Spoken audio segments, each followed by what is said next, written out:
Morning everyone, I'm coming on today to talk about potential barriers that you might face when looking to implement music into your daily dementia care. So the first one I'm going to cover is time, so time that it might take to learn about the ways to embed music into your care. We understand completely that as carers your time is so limited, and you might feel that there's just no time to learn something new, to learn a new skill, or to make the time to actually implement using music in the daily care. And yes, this is completely true that your time is already restricted potentially. But actually, what I wanted to kind of touch upon today is the fact that by making a bit of time to learn something new. So in this case that I'm talking about is around learning how to embed music into your daily care. You can then actually free up time in the longer term. So a lot of my research is around agitation and looking at the ways that music and familiar, meaningful music can help to reduce instances of agitation.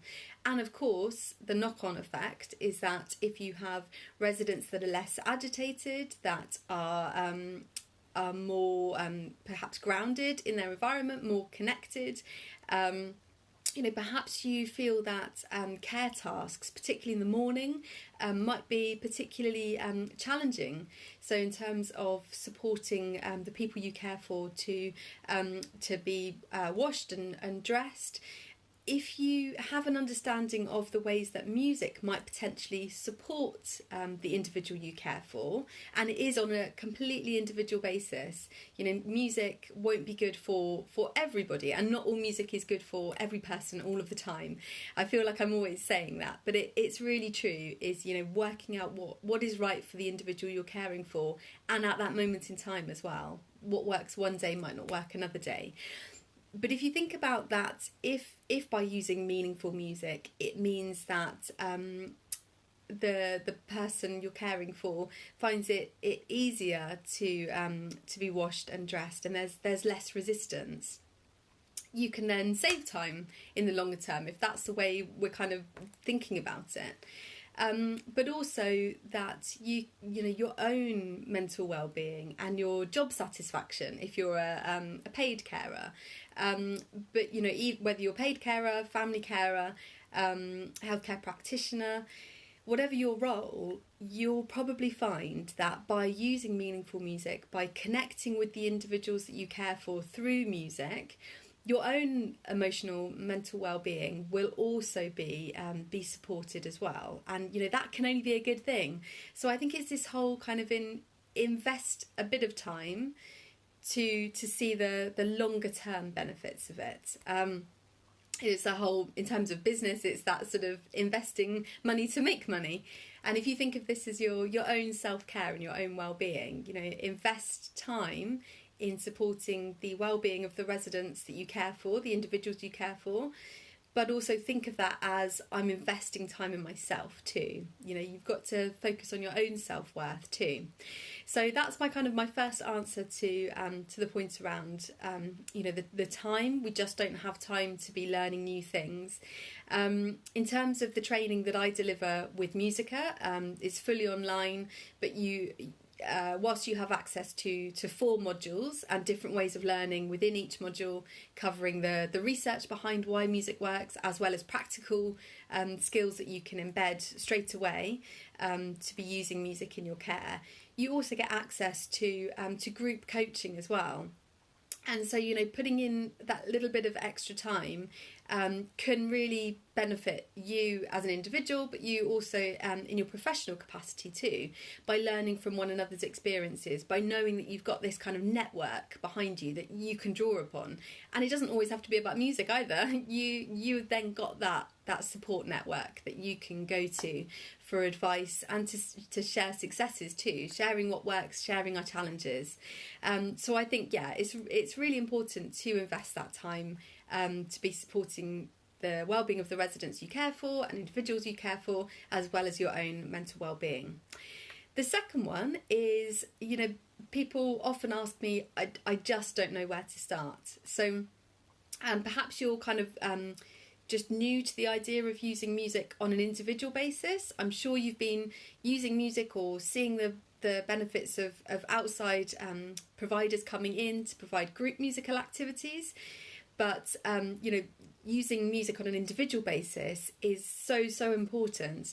And this is, not to replace outside provision, but it's to enhance it. So, if you have an outside provider coming in an hour, a fortnight, a month, maybe even a week, that's still only 1 hour a week that those residents will get access to musical provision. And of course, you might have residents that are in their own rooms and can't access the group. So a lot of people always say, well, I don't know where to start. Or they jump straight to the output of, I don't even know how to make a playlist. Actually, the music, I would say, isn't the really important part, which probably sounds crazy to say. Don't focus on that outcome. Don't be thinking about creating the playlist. Actually, think about the process. So the process is the most important part. So having that discussion, finding out about the individual's life history, their memories, feelings associated with certain pieces of music. Draw in family members, especially at the moment, family members need to feel empowered in their loved one's care. And, they need to feel that at all times. But I think especially at the moment when visiting in the UK at least is non-existent. It's the care homes are in complete lockdown. It's so important that you involve family carers too, in terms of, asking about their loved ones' life history, if you haven't already. And even if you have, you might have created that life history document when they were first brought into the care home or care setting, wherever you work. But, of course, all of us remember things at different times. So the family might have remembered certain elements of their loved one's life upon admission, and bearing in mind that might not have been the easiest time either, this transition into a care setting. And so as time goes on, they'll possibly remember more and more points, and so still keep them in the loop, even if you have this life history document. Ask if there's anything else they'd like to add in. Have the conversation with the resident. I think it's so important that they're not talked over. Do involve the family, but involve the family with their loved one. Have a Skype session. Just have a conversation as you would normally. Perhaps you might want to have some prompts, but actually I'd really advise try not to have prompts. This isn't an interview. It's not a focus group. Have a discussion. Think if you find that communication might be particularly difficult, then you might want to start off with some music that you think might be appropriate for them. So, if you'll obviously know their date of birth, maybe work out sort of the year that they would have been in their kind of adolescent to early 20s, and pick something from there, and then kind of go from that, seeing the response that might come out of that, and then going with choosing another piece of music that you equally think might be suitable. Try different styles.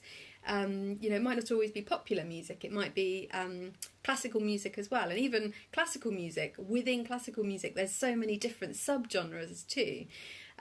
So just kind of go with the flow a bit, really enjoy the process. Don't always be focusing on the outcome and having these set playlists, but the process will take a long time. This isn't something that will change overnight. Involve other carers in your setting. This is, embedding music in your care as a whole home approach. So possibly you might be watching this as an activity coordinator. And I know that often anything activities related can fall to the activities coordinator. People think it's the kind of the description is in the name, in the job title, but actually it's really not. This is for everybody working in a care setting. This is kind of everyone's responsibility. So get everyone involved in that conversation, trying to work out what music might be meaningful to the individual that you care for. So that's my point for number 2 as well, is don't focus on the outcome. Enjoy the process, really enjoy it. It goes back to your own mental well-being that I mentioned at the beginning. This whole process can strengthen your connection with the individuals that you care for, and as a result support your own mental well-being and job satisfaction too. And obviously, it's very similar for family carers as well. I'm conscious that I've spoken a lot about healthcare professionals in this video, but this applies to family carers too. If you're looking to embed music into your care, and of course, drop me a message if you want to find out more information or some more tips. But if you're looking to do that, don't focus on the outcome. You might be thinking right now, there were so many barriers. You don't have Wi-Fi, or you don't have an iPod, or you don't have access to Spotify, or any kind of technology, or whatever your barrier is. I'd say for now, don't focus on that. Drop me a message. I can support you to work out different ways that you can be embedding music into your daily care, regardless of what technology you have. I'm very conscious not to make anything prescriptive. I'm completely against that, because actually, if we want to embed music into care, you've got to work with what you've got, and now more than ever, I think. So I hope that those 2 points were useful. If you'd like to find out more information about my training, the training is available to healthcare professionals and family carers. And by the way, for family carers, our training is completely free at the moment. It's funded by the Utley Foundation through the Music for Dementia 2020 campaign. So please do drop me a message. And if you just want any advice, or you just want to chat, as you can tell, I love chatting to people about embedding music into their care. I love sharing my research, my own experiences, but also hearing from other people as well. It's great to be hearing what's working for you, what challenges you've come across, and just getting that conversation going. So do drop me a message if you need any support, and I hope you have a fantastic day. I'll see you in the next video.